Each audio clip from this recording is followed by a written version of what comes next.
제가 살다 살다 이런 일을 당할 줄은 상상도 못했는데 진짜 너무 분해서 혈압이 터질 것 같습니다. 미친 인간들 또라이들, 세상에 수많은 거지 같은 놈들은 다 제 주변에서 걸러냈다고 생각했는데 가장 옆에 있던 남편이 제일 개차반일 줄은 정말 모르고 살았어요. 아직도 화가 나고 억울해서 너무 열받고 저런 형편없는 놈에게 속아서 시간을 허비한 제 스스로에게도 혐오스러운 마음이 들 정도예요. 남편은 저보다 4살 연상이고 연애 2년하고 작년 초에 결혼했습니다. 정말 주변 사람들에게 평판도 좋고 어울려서 노는 친구들도 엄청 많아요. 처음 친구에게 소개받을 때도 이 남자 성격이 진국이라는 말을 가장 먼저 들었고 실제로 몇 번 만나보니 감수성 많고 인간적인 면이 좋았어요. 같이 영화를 보러 가도 요즘같이 메마른 사람들 투성인 세상에서 눈물도 많고 어렵고 불쌍한 사람들이나 동물들을 보면 울어주는 사람이더라고요. 평소 대화할 때도 욕하는 거 한 번 못 보고 운전할 때 누가 끼어들어서 사고가 날 뻔했을 때도 순간 화가 나서 울그락불그락 얼굴이 빨개지다가 뭐가 그렇게 급하길래 저러냐 정도로만 이야기하는 사람이었죠. 제가 평소에 성격도 좀 급하고 감정 기복도 있는 편이라서 이런 남자를 만나니까 제 마음도 차분해지는 것 같고 너무 좋았어요. 그렇게 연애하고 결혼해서 1년이 지난 지금까지 남편은 제 앞에서 항상 다정한 모습만 보여줬습니다. 저는 그게 이 사람의 진짜 모습이라고 생각하고 한치의 의심도 해본 적 없이 살았어요. 아마 이번 일이 없었더라면 평생 속아서 살았을 거라 생각해요. 사건은 2주 전이었는데 저희 친정엄마 생신을 일주일 정도 앞두고 있을 때였습니다. 저는 퇴근하고 남편이랑 만나서 백화점을 가기로 했던 상황이에요. 엄마 생신 선물도 사고 모처럼 밖에서 데이트하고 저녁 먹고 집에 들어가려고요. 저녁에 퇴근하고 약속했던 장소인 카페에 앉아 남편을 기다리고 있었는데 저쪽에서 남편이 걸어오는 모습을 제가 먼저 발견했습니다. 하지만 바로 카페로 들어오는 것이 아니고 옆에 골목으로 들어가길래 올해 금연하기로 나랑 약속했는데 몰래 담배 피우러 가는 것이 아닐까 의심이 되더라고요. 남편이 술은 잘 안 마시는데 담배는 하루에 반갑 정도를 피웠어요. 건강 걱정 때문에 계속 담배를 피우지 말라고 잔소리를 하다가 올해 들어서 아이를 갖기로 계획을 하면서 남편도 끊기로 했었거든요. 피우다가 걸리면 저한테 10만 원 주기로 약속해 놓은 상황이라서 저는 10만 원 벌 기회라 생각하고 카페에서 나가서 남편이 들어간 골목으로 따라 들어갔습니다. 아니나 다를까 골목 안에 있는 어느 술집 앞에 에어컨 실외기 뒤에 숨어서 누군가와 전화를 하면서 담배를 피우고 있더라고요. 저는 조용히 다가가서 깜짝 놀래키려고 기척을 죽이고 살금살금 걸어갔는데 가까이 다가갔더니 남편의 전화통화하는 목소리를 들을 수가 있었어요. 야, 진짜 내가 그 면상 보고 어떻게 또 밥을 먹냐. 진짜 토할 것 같네. 저는 그 말을 듣자마자 누굴 대상으로 하는 말인지 바로 알아들을 수 있었습니다. 왜 진짜 저번 설날에 억지로 밥 먹다가 체할 뻔했어? 유전이 아니라서 다행이지 우리 마누라는 피부는 좋잖아. 라고 이어서 말하더라고요.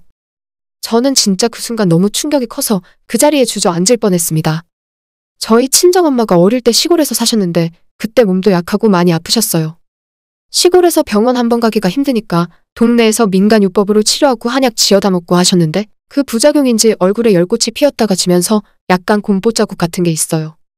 엄청 심한 것도 아니고 화장하면 잘 안 보이긴 하는데 평소에 집에서는 맨 얼굴로 계시니까 살짝 보이긴 보입니다. 그래도 컨디션 안 좋을 때는 얼굴이 뒤집어져서 부어오르고 피부과도 주기적으로 다니면서 치료받고 있긴 한데 아프고 불편해하는 엄마를 옆에서 평생 보면서 너무 속상하고 마음이 좋지 않았습니다. 그런데 남편이 길바닥에 자기 친구와 전화를 하면서 우리 엄마 얼굴 흉을 보고 있던 거예요. 그날 만나서 생신 선물 사고 다음 주 주말에 친정집 가서 같이 저녁 먹기로 했었는데 진짜 그 이야기 듣자마자 속에서 뜨거운 게 확 올라오는 기분이 들면서 머리가 하얘지고 아무 생각이 나질 않더라고요. 전화하고 있는 남편의 뒤통수에 대고 심한 욕을 막 쏟아내 버렸습니다. 남편이 뒤를 돌아보고 저를 발견하고는 화들짝 놀라서 전화를 끊더니 제가 오해한 거라고 그런 게 아니라면서 자기 이야기 좀 들어보라 하더라고요. 저는 순간 다정하던 남편의 얼굴이 괴물처럼 보이고 너무 역겹고 끔찍하게 느껴졌어요. 나한테 다가오지 말라고 나 쫓아오면 가만 안 두겠다고 꺼지라고 욕을 하고 빠르게 큰 길가로 뛰어나와서 택시 잡아타고 집으로 돌아왔습니다. 남편한테 앞으로 내 집에 들어올 생각하지 말고 너 물건은 짐 싸서 문 밖에 내놓을 테니까 앞으로 내 눈에 띄지 말라고 했어요. 남편은 그런 게 아니라고 자기 말 한 번만 들어달라고 제가 오해했다고 하는데 그 말에서 어디를 봐야 오해한 건가요? 우리 집 도어락 비밀번호도 바꿔놓고 혹시 모르니 잠궈놓은 상태로 건전지도 빼버렸어요. 밤늦게 남편이 집에 찾아와서 현관문 두드리고 초인종 누르길래 경찰 불러서 쫓아냈습니다. 우리 신혼집으로 쓰고 있는 지금 이 오피스텔은 결혼 전에 제가 모은 돈과 친정 부모님이 보태주셔서 전세로 살고 있었거든요. 남편이 원룸에서 월세 살고 있어서 결혼할 때 그냥 제 집에서 시작하기로 했어요. 둘이 살기엔 나쁘지 않았고 여기서 돈 모으다가 아이 생겼을 때 방 2개짜리 빌라로 이사갈 생각이었으니까요. 경찰 불러서 남편 쫓아내고 신혼여행 때 쓰던 커다란 여행 가방 꺼내서 남편 짐을 다 쓸어다 마구잡이로 담았습니다. 짐도 별로 없어서 가방 2개면 충분하더라고요. 새벽 2시에 집 현관문 밖에 가방 내놓고 남편에게 당장 와서 네 짐 찾아가라고 사진 찍어 보냈어요. 다음 날 아침에 출근할 때 보니까 어느새 와서 짐은 가져갔더라고요. 아무 일 없는 것처럼 출근해서 일을 하고 있는데 그때도 화가 안 풀려서 속에서는 천불이 계속 올라오고 이혼을 하긴 할 건데 우리 친정 부모님에게 어떻게 이야기해야 하나 머릿속이 복잡하고 너무 짜증이 나는 겁니다. 오후까지 계속 머리 아프게 고민하다가 퇴근하고 집에 돌아오는데 오피스텔 입구에 남편이 저를 기다리고 있더라고요. 내가 여기 찾아오지 말랬지. 내 말 못 알아들어? 라고 화를 냈더니 자기가 원래 그런 사람 아닌 거 잘 알지 않냐고. 친구랑 이야기하다가 말실수 한번 한 거라며 용서해달랍니다.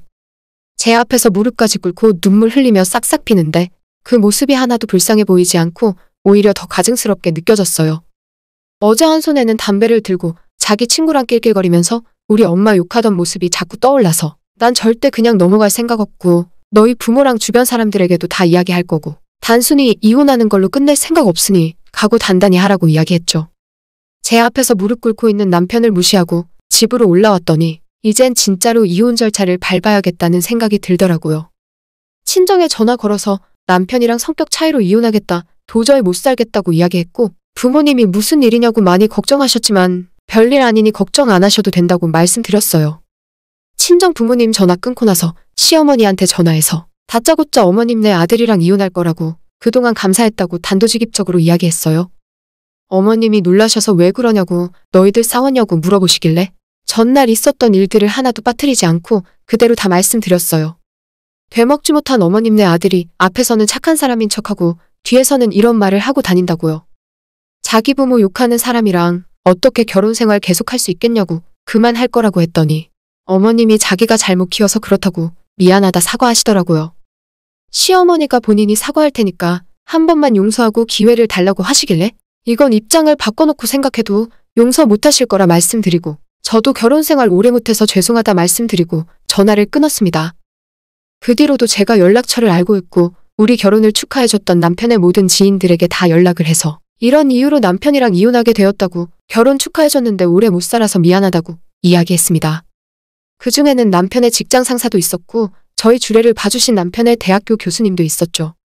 남편의 친구들은 평소 그런 본 모습을 잘 알고 있어서 그런지 진심은 아니었을 거라며 한번 용서해 달라는 분위기였고 직장 상사나 다른 사람들은 저처럼 가식적인 모습에 속고 있어서 그런지 다들 놀라는 모습이었습니다. 진짜 걔가 그런 말을 했냐고 몇 번이나 되묻는 사람도 있었어요. 주말에 저 혼자 친정에 내려가서 엄마 생신 선물 드리고 왜 이혼하냐고 물어보시길래 차마 그 이야기는 못하겠더라고요. 남편이 저랑 약속도 하나도 안 지키고 결혼한 뒤로 자꾸 싸우고 성격이 너무 안 맞아서 같이 못 살겠다고 다른 핑계를 댔어요.